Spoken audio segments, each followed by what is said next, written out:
Ano bang fear? Ang spelling ng fear is F-E-A-R. Fear. Ano ibig sabihin ng fear? Acronym actually, ang fear is acronym yan. Anong fear? False expectations appearing to be real. Ulitin ko, English yun. Fear, F-E-A-R. False expectations appearing to be real. Marami tayong kinakatakutan na hindi pa naman nangyayari o hindi natin alam kung mangyayari ito. Yun ang kinakatakutan natin. Yun ang fear.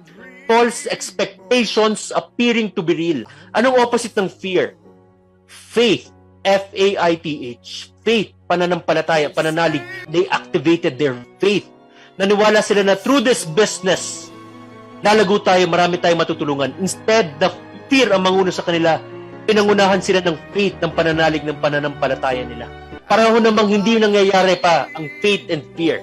Bakit tayo maglilinger doon sa kinakatakutan sa fear? Bakit hindi nilang faith? Doon lang tayo sa positive instead sa negative.